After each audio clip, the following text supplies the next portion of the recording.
nunca me cansarei. Posso ouvir a sua voz,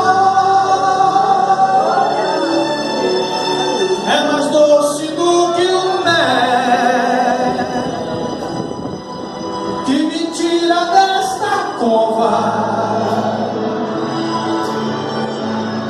e me leva até o céu.